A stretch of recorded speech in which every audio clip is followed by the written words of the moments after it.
आज आपण मस्त मऊ लुसलुशीत दही वडे करणार आहोत. आता त्यासाठी काय केलंय, उडदाची डाळ 1 वाटी होती, ती 1 वाटीची डबल फुलून वर येते. तर 5-6 तास तरी उडदाची डाळ भिजत ठेवायची. सकाळी करायची असेल तर रात्रीच भिजत घालायची. डाळ छान भिजली पाहिजे. तर ही उडदाची डाळ छान भिजवून मी स्वच्छ धुवून घेतलेली आहे. आता आपल्याला मिक्सरमध्ये काय करायचं आहे, ही डाळ पाणी न घालता आपल्याला वाटायची आहे. पाण्याचा वापर करायचा नाहीये आपल्याला. थोडी थोडी करून आपण वाटून घेणार आहोत. आता ह्याच्यात काय करायचंय, थोडंसं आलं घालायचं म्हणजे चव चांगली लागेल. आलं आणि मिरची, थोडीशी मिरची चवीपुरतं आणि आलं. आता हे आपल्याला मीठ न घालता चांगली पेस्ट करून घ्यायची आहे बारीक. आता हे मिक्सरला मी पाणी न घालता वाटण्याचा प्रयत्न करायचा आहे आपल्याला. बघा असं मी घट्ट मळून चांगलं मस्तपैकी असं मिक्सरमधून काढून घेतलेलं आहे. आणि अगदीच आपल्या मिक्सरला होत नसेल तर 1-2 चमचे असे पोह्यांचे चमचे 1-2 चमचे पाणी घालून असं वाटा. पण वाटा बारीकसं, पाणी जास्त घालू नका, नाहीतर मग व्यवस्थित होणार नाही वडे आपले. आता इकडे दुसऱ्या गॅसवर मी काय करणार आहे, इथे पाणी घेतलेलं आहे आणि याच्यामध्ये आपल्याला थोडंसं मीठ घालायचं आहे. मीठ घालायचं आणि थोडंसं हिंग घालायचं आहे. आणि हे पाणी आपल्याला उकळत ठेवायचं गरम व्हायला. आता जे हे आपण वाटलेलं बॅटर आहे ते छान असं 10 मिनिटं आपल्याला एकदम असं मस्त असं करून घ्यायचं, फेटायचं. त्याचा कलर बदलला पाहिजे आणि ते असं कापसासारखं लागलं पाहिजे मस्त असं. तर आता हे मस्त आपण फेटायला हातानेच फेटायचं आहे आपल्याला मस्तपैकी. हे बघा मी कशी अशी हाताने फेटते, तसं आपलं छान असं हाताने आपल्याला फेटायचं आहे मस्तपैकी. त्याच्यात आपल्याला काही दुसरं काही घालायचं नाहीये. असं मस्त फेटून घ्यायचं एकाच दिशेने. त्याला वेळ लागणार फेटायला, मग नंतर ते हलकं हलकं होत जाणार. जसं आपण फेटू ना तसं हलकं हलकं होत जातं. मी आता हे फेटून, हे बघा आता आपलं छान फेटून झालेलं आहे. आता याच्यामध्ये आपल्याला थोडंसं मीठ घालायचंय.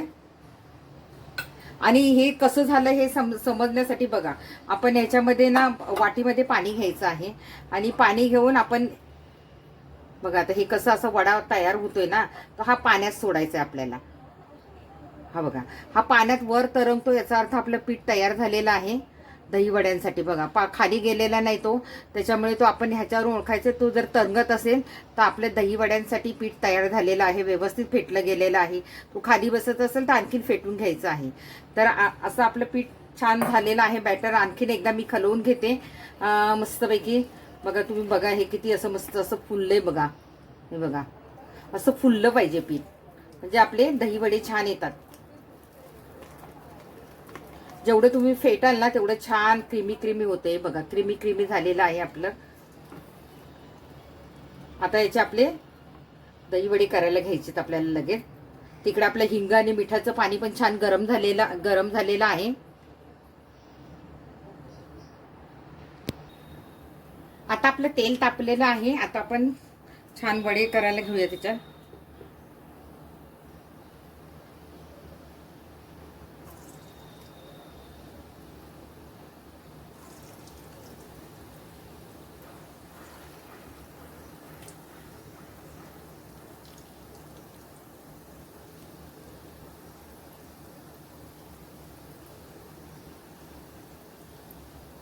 जेवढे बसतील तेवढे आपण सोडून घेऊया.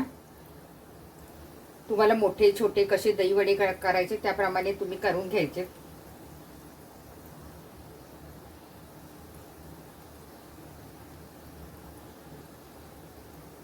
आता यांना छान होऊन देऊया. दोन्ही साईडनी छान परतून घ्यायचे आपल्याला. हे बघा मस्त आपले तळून झालेले आहेत. बघा किती छान टमटमीत फुगलेत ते. आणि हे आता आपण काढून घ्यायचे आहेत. दिसतंय तुम्हाला एकदम मस्त फुललेले आहेत. आणि याच्याबरोबर जरी तुम्ही चटणी खाल्ली मस्त अशी जरी तुम्ही चटणी केली आणि खाल्ली तरी पण छान लागणार वडे ते. हे बघा तुम्हाला दाखवते. हे बघा केवढे टमटमीत फुगलेले आहेत ते. आता हे काय करायचं, आपल्याला हिंगाच्या पाण्यामध्ये भिजत घालायचे आहेत. अर्धा तास तरी आपण भिजत ठेवायचे, म्हणजे ती छान फुलतात. तर मी आणखीन थोडे करून दाखवते आणि मग तुम्हाला दाखवते कुठे कसे भिजत टाकायचे. हे बघा मस्त असे आपले झालेले आहेत वडे. आणि हे असे नुसते चटणी बरोबर खाल्ले तरी खूप सुंदर लागणार आहे. आता आपण दही वडे करणार आहोत. तर दही वड्यांसाठी करूया. तर आता मी हे आपण हळद आणि आपलं सॉरी हिंग आणि मीठ घातलं होतं ह्या पाण्यामध्ये. हे पाणी आपण छान उकळलं आहे, हे कोमट झालंय. तर आता आपल्याला याच्यामध्ये हे वडे सोडून घ्यायचे आणि छान अर्धा तास किंवा कमीत कमी 15 ते 20 मिनिटं त्यांना पाण्यात ठेवायचं आहे आपल्याला. ते छान फुलून वर येतात आणि मऊ होतात आतून.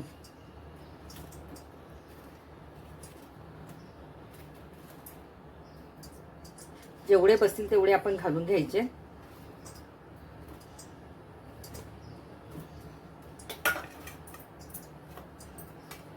तुम्हाला एक दाखवते पण मी. हे बघा किती सुंदर झालंय आहे ना. असं नुसतं तुम्ही चटणी बरोबर पण खाऊ शकता. तर हे आपल्याला छान 15 ते 20 मिनिटं आपल्याला पाण्यात ठेवायचे आहेत. त्यांना मोडून द्यायचे पाण्यामध्ये.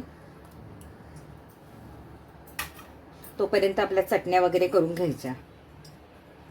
आता मस्त अर्धा तास झालेला आहे. आपल्या दही वड्यांना छान पाण्यात डुंबलेले आहेत हिंग मिठाच्या. आता हे आपल्याला मस्त असे पिळून घ्यायचे आहेत. म्हणजे खूप असे पिळायचे नाही, कपडे धुतो तसे. बघा किती छान टपोरे फुगलेले आहेत. आता याला फक्त थोडंसं दाबून घ्यायचं आपल्याला. आहा हा, हे सगळे असे दाबून घ्यायचे. छान असे पाण्यामध्ये ते फुललेले आहेत. आतून पण मस्त असे छान झालेले आहेत. तुम्ही बघू शकता. हे बघा किती सुंदर झालेले आहेत. असे सगळे मी पिळून घेते याच्यामध्ये. आता मी डिशमध्ये काढून घेतलेले आहे. जेवढे पाहिजे तेवढे करायचे. एकदम संपूर्ण दही घालायचं नाही, नाहीतर मग ते दही पितात सगळे दही वडे. त्यामुळे जसं लागेल तसं आपण करायचं आहे. आता ह्या दही मी गोड दही केलेलं आहे फेटून. थोडी साखर घातलेली आहे आणि किंचित मीठ घातलेलं आहे आणि मस्त फेटून घेतलेलं आहे मी.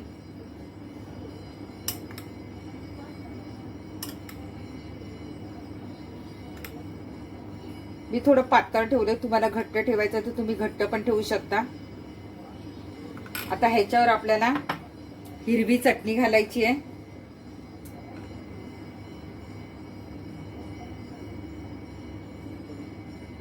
आहा हा, बघा किती छान दिसते ना. आता ह्याच्यावर आपल्याला लाल चटणी घालायची आहे. आता लाल चटणी घालूया आपण ह्याच्यावर.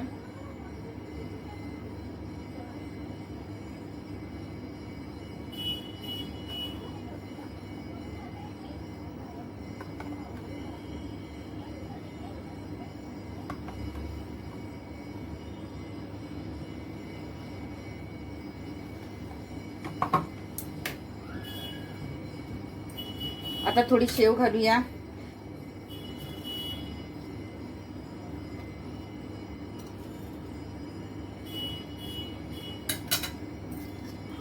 थोडासा चाट मसाला घालायचा आहे.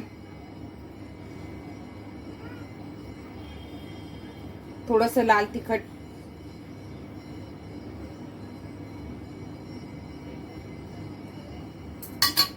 आणि थोडे डाळिंबाचे दाणे घालायचे.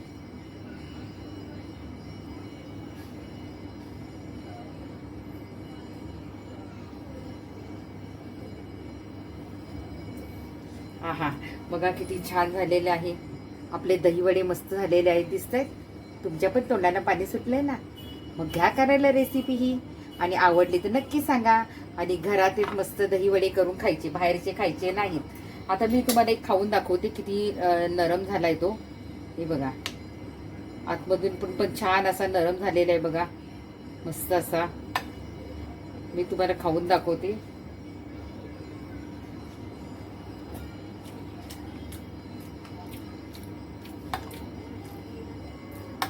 खरंच खूप छान झालेला आहे.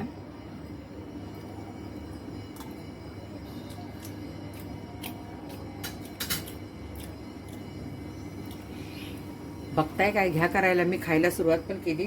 तुम्हाला मी इकडे बाजूला ठेवलेलं दाखवते. हे बघा केवढा लुसलुशीत आहे आतून. बघा खूप लुसलुशीत झालेला आहे. आपण अर्धा तास मस्त पाण्यात ठेवला होता तो हिंग आणि मिठाच्या, त्यामुळे तो असा लुसलुशीत झालेला आहे. आणि मग रेसिपी कशी वाटली ते सांगा. खरंच खूप छान झालेलं आहे. नक्की तुम्ही करून बघा. आवडली तर लाईक शेअर करा. बाय बाय मंडळी. बघताय काय, घ्या रेसिपी करायला आता.